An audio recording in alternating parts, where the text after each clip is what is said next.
Oso beite anin hedduun si jaaladha.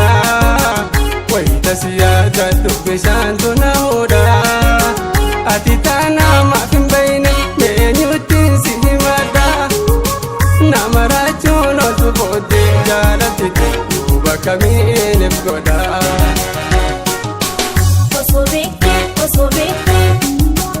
Oso beekte ani sedduun si jaaladha. Weeta si miiladhuun na daawwata.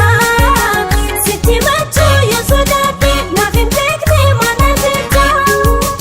Si maraachuu dhisi aanuu si maraadhe dhumame akkam na goota.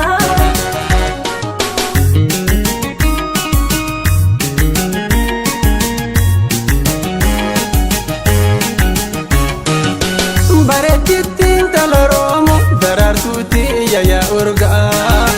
Biyya lubbuun siif dheebotte ayyoomumaan si argaa. Biyya lubbuun siif dheebotte ayyoomumaan si argaa. Yookaan yaada barreessiti guyyaa si bira dhufa. Ofla fuuluu dhabee malee sila yoomee sirra hafa. Ammaan duruus biyya arge ijaan sobaan argaa. Oromtiitti afran kalloo bareeda loosha alangaa.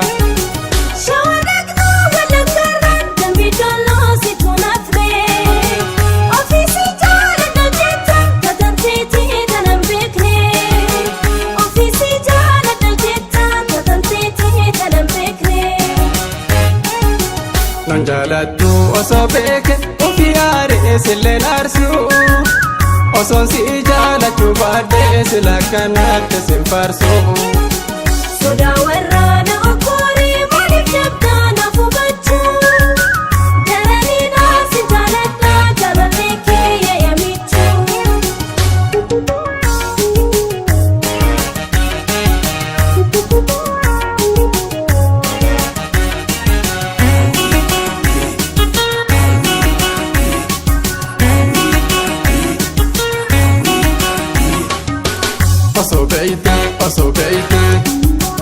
Oso beite masii hedduun si jaaladha. Wayita si yaadadhu bishaantu na hudha. Ati taanaa maaf hin beeyne eenyuttiin si himadha.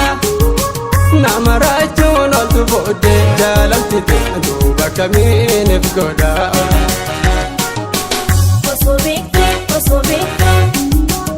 Oso beekte ani sedduun si jaaladha.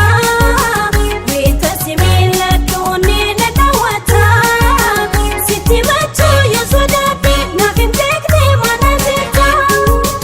Si maraachuu dhisi aanuu si maraadhe dhumame akkam na goota.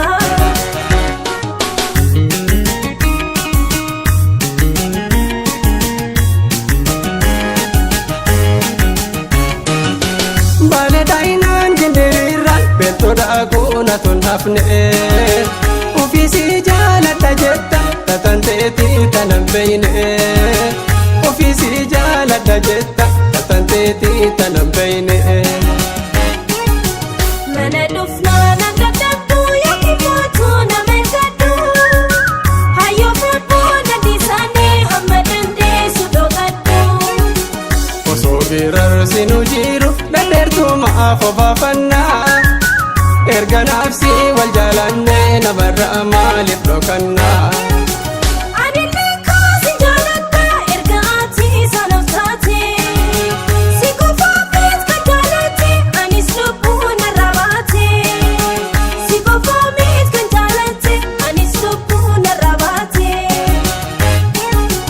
Yaa bareedduu Oromoodha yaada Rabbiin kadhaniise. Mee maal jedhee tan si faarsa iftootii yaa faanuuse.